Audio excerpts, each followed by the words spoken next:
अकबर बीरबल की कहानी हिंदी में। अकबर के राज्य का मूर्ख व्यक्ति। बादशाह अकबर ने बीरबल को हुक्म दिया कि इस राज्य के सभी मूर्ख व्यक्ति की एक सूची बनाकर मेरे सामने पेश किया जाए।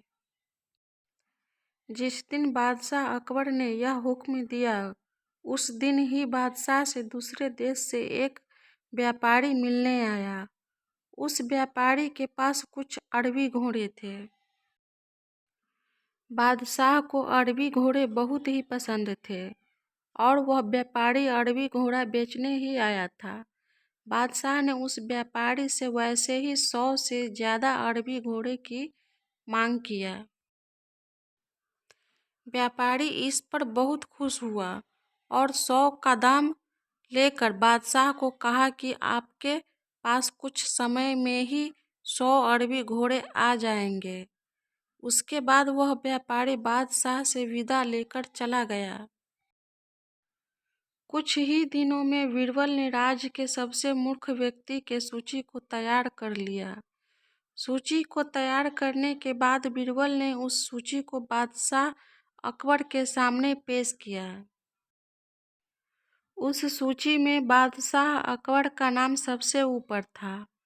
अपना नाम सबसे ऊपर देख बादशाह ने बीरबल से इसका कारण पूछा। बीरबल ने बताया, बादशाह, आपने उस दिन 100 अरबी घोड़े के लिए उस व्यापारी को पूरा दाम दिया, लेकिन आप उस व्यक्ति को न तो जानते हैं और न ही आपने उसके बारे में जानने की कोशिश की। अब वह व्यक्ति आपके पास कभी आने वाला नहीं है और न ही आपको 100 अरबी घोड़ा मिलने वाला है। इस कारण आपका नाम मूर्ख सूची से सबसे ऊपर है। बीरबल के यह बात सुनकर बादशाह अकबर को अपने गलती का एहसास हुआ। उन्होंने ऐसी गलती न करने को तय कर लिया। फिर बादशाह अकबर ने बीरबल से कहा, यदि वह व्यापारी घोड़े लेकर आ गया तो क्या होगा? बीरबल ने कहा, ऐसा होने पर आपका नाम इस सूची से हटा दिया जाएगा।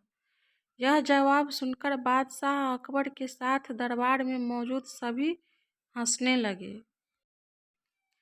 कहानी 2। बादशाह अकबर के सपने का मतलब। एक दिन की बात है, राजा अकबर ने एक सपना देखा। सपने में राजा ने देखा कि उनके मुंह के सभी दांत टूट चुके हैं, बस आगे 2 दांत ही बचे हैं। उसके दांत टूटने के कारण उसका चेहरा काफी बेकार हो गया। इस सपने के मतलब को जानने के लिए राजा अकबर ने राज्य और देश के बड़े से बड़े ज्योतिष को बुलाया, जो इस सपने का मतलब बता सके। एक ज्योतिष ने राजा अकबर से कहा, आपके सपने का मतलब काफी बेकार है। आपके सभी लोग आपके पहले ही मर जाएंगे। सबके मरने के बाद आप मरेंगे। यह सुनकर राजा अकबर को बहुत ज्यादा गुस्सा आ गया। राजा ने उस ज्योतिष को जान से मारने का आदेश दिया। यह आदेश सुनकर बीरबल खड़े हुए और बोले, बादशाह, मैं आपके सपने का मतलब बताना चाहता हूँ। राजा अकबर ने कहा, इज्जत है। बीरबल ने कहा, आपके सपने का मतलब है कि आपकी उम्र दूसरे से सबसे ज्यादा है। आप काफी लंबे समय तक जीवन जीने के लायक। सपने का यह मतलब सुनकर राजा अकबर बहुत खुश हुए और बीरबल से कहा, तुम क्या मांगते हो? मैं तुम्हें हर एक चीज देने के लिए तैयार हूँ। बीरबल ने कहा, इस ज्योतिष को न मारा जाए। इसने भी सपने का सही मतलब बताया है, लेकिन इसे सही से बताने नहीं आया है। बीरबल की यह बात सुनकर राजा अकबर बहुत खुश हुए और ज्योतिष को आज़ाद कर दिया। कहानी नंबर 3। रसोइया का बीरबल से सवाल। बादशाह अकबर के दरबार में एक खाना बनाने वाला रसोइया रहता था। वह रसोइया बीरबल को पसंद नहीं करता था। वह बादशाह अकबर के मुंह से बीरबल के तारीफ को सुनकर बहुत ज्यादा गुस्सा करता था। एक दिन जब बादशाह भोजन कर रहे थे तो उस रसोइया ने अकबर से कहा, बादशाह, मैं दरबार में बीरबल से कुछ सवाल पूछना चाहता हूँ। तभी ही मैं बीरबल को बुद्धिमान मान सकता हूँ। इस पर अकबर तैयार हो गए। दरबार लगा। दरबार में सभी लोग हाजिर हुए। दरबार में रसोइया भी आया और बोला, मैं बीरबल को बुद्धिमान तभी मानूंगा जब बीरबल मेरे 2 सवाल का जवाब सही से दे पाएंगे। अकबर ने कहा, अपने सवाल बीरबल से पूछो। रसोइया ने सवाल पूछना शुरू किया। पहला सवाल, इस जमीन का केंद्र कहाँ है? दूसरा सवाल, आकाश में कितने तारे मौजूद हैं? यह प्रश्न को सुनकर बीरबल मन ही मन हंस दिए। फिर बीरबल ने सवालों का जवाब देना शुरू किया। इस जमीन का केंद्र मेरे पैर के पास है। अगर तुम्हें यकीन न हो तो इस धरती को नाप कर देख लो। अगर यह केंद्र न हुआ तो फिर तुम मुझसे बात करना। तुम्हारे दूसरे सवाल का जवाब है कि जितना तुम्हारे सर में बाल है उतना ही आकाश में तारे हैं। फिर भी तुम्हें यकीन न हो तो पहले अपने सर के बाल को गिन लो, फिर आकाश में मौजूद तारे को गिन लो। एक भी कम ज्यादा नहीं हो सकता है। अपने सवालों का इस प्रकार से जवाब सुनकर रसोइया कुछ न बोल सका। रसोइया ने अपनी गलती को मान लिया और फिर कभी बीरबल के सामने कोई सवाल करने के बारे में नहीं सोचा।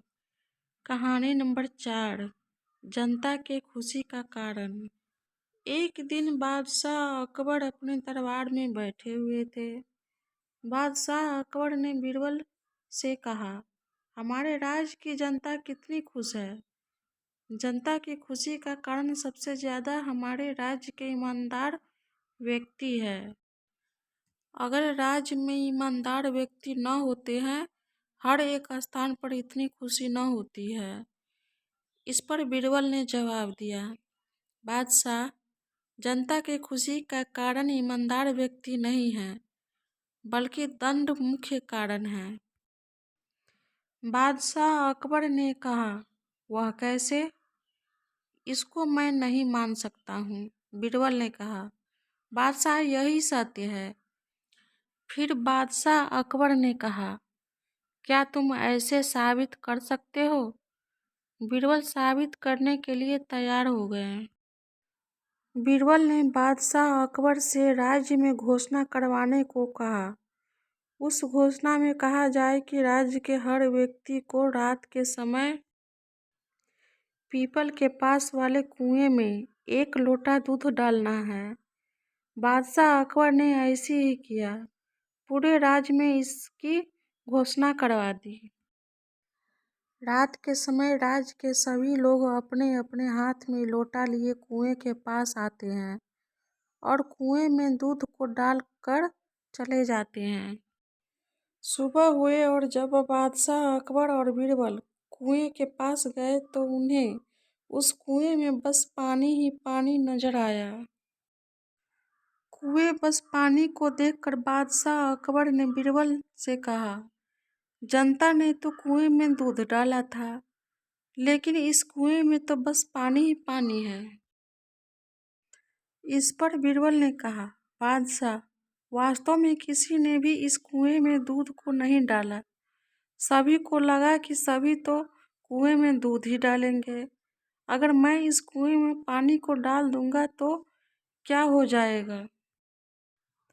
बादशाह अकबर को समझ आ गया कि अपने देश को खुश रखने और सुरक्षित रखने के लिए नियम कानून बनाने चाहिए और गलती होने पर दंड भी देना चाहिए।